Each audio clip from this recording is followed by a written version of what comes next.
Our second child was Becky, and she was born on the Air Force Base, Lockbourne Air Force Base in Columbus.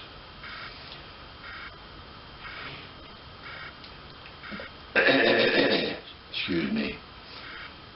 She was born the 12th of this month of December.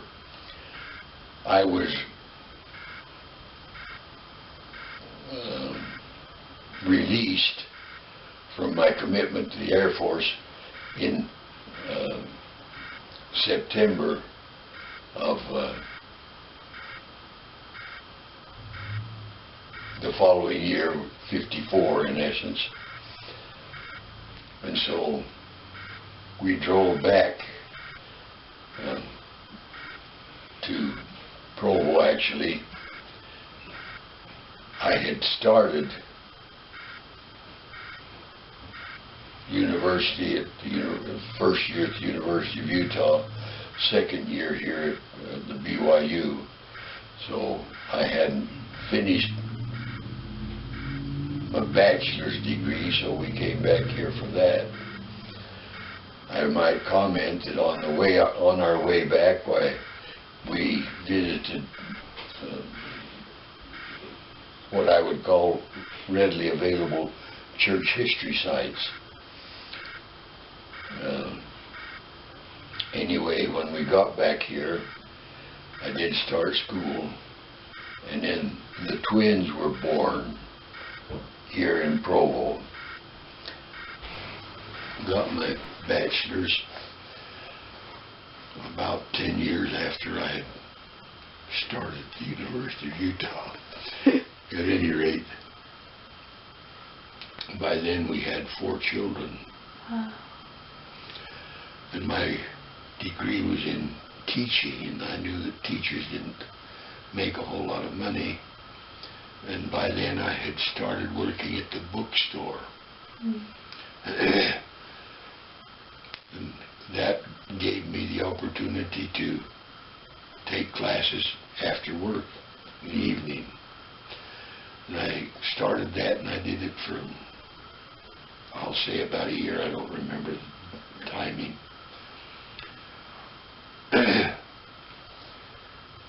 It so happened that, for again, a lot of details I won't go into, what I considered was an opportunity to go to Peru,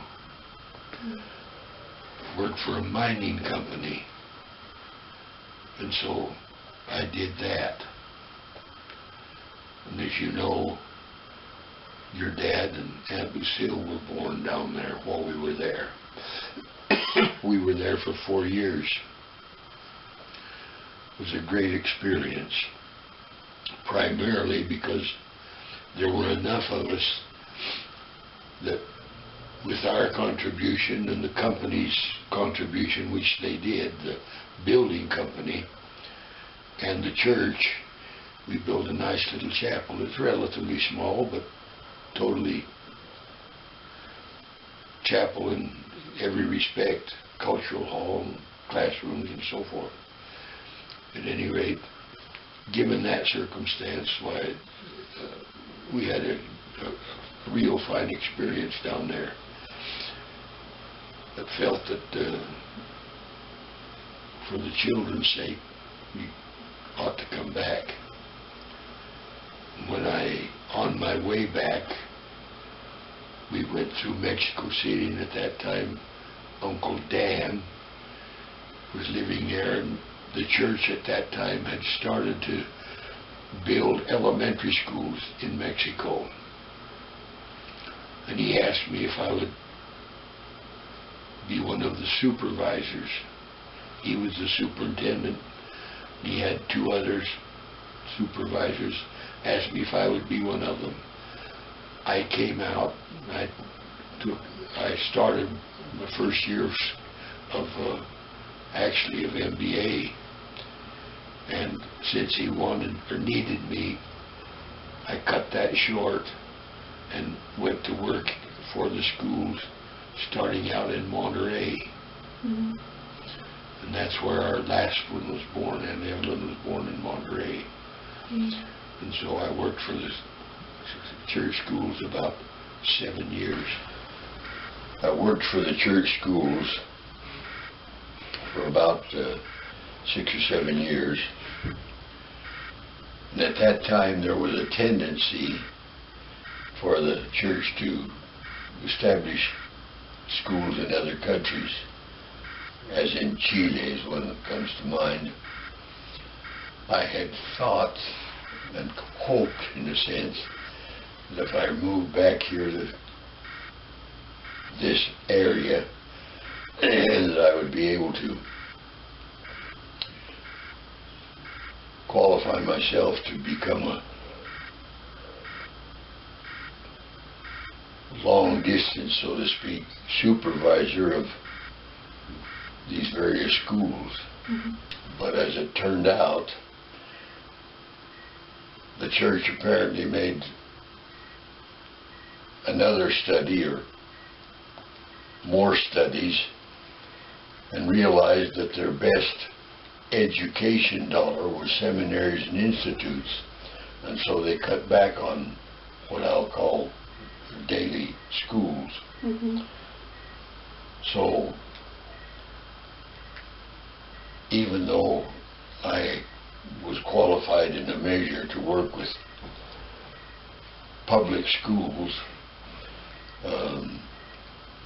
I did not like government intervention in the schools, and so I did not attempt to get involved there. And so I did different things, mostly office work. My marriage, Yes. my weaknesses, and for what it's worth,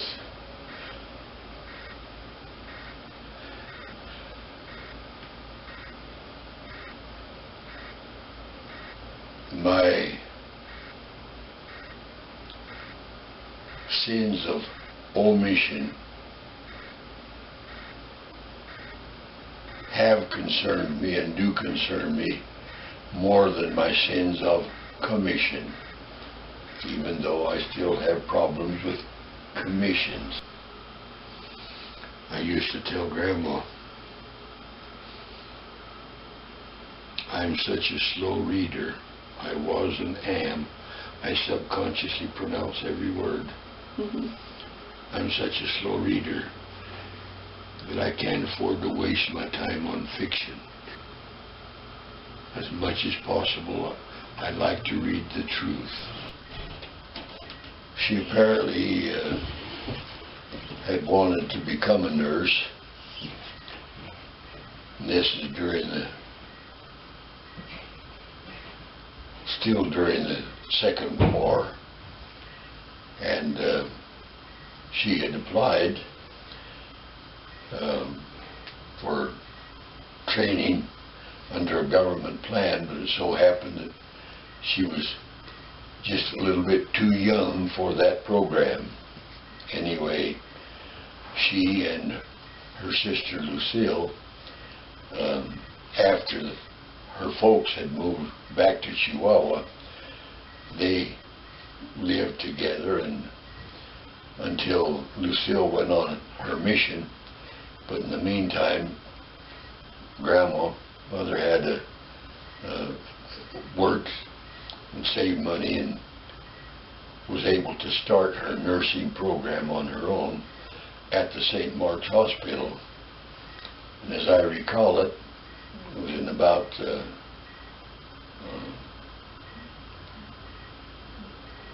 latter part of 1950, she finished that course.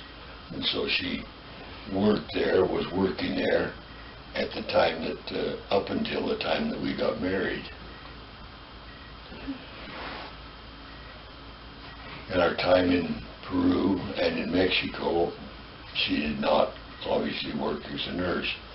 But after we came back from Mexico, she went back into nursing and ultimately became director of nurses for Utah County. Mm-hmm. And retired from that position. Mm-hmm. And after she retired is when we served our first mission in Nicaragua. After coming back from our mission in Nicaragua, we were home a year and a half, I don't remember. We put in our papers again, and call came to the Europe North area. And that's what took us to the MTC in England.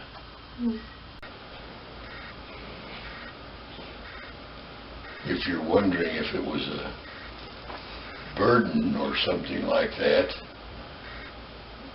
absolutely not. If there was anyone that ever was caring and serviceable to and for other people, it was your grandmother.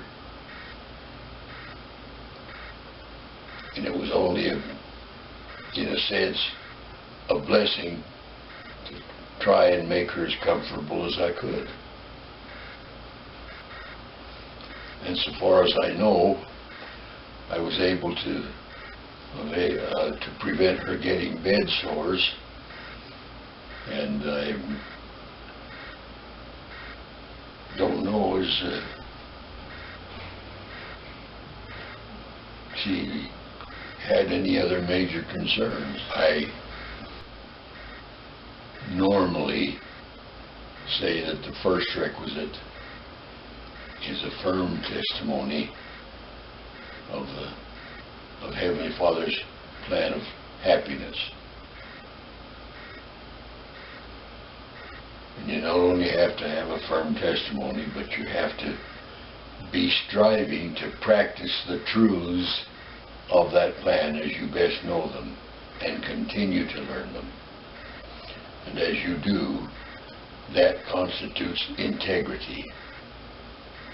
Knowing and living the truth is integrity.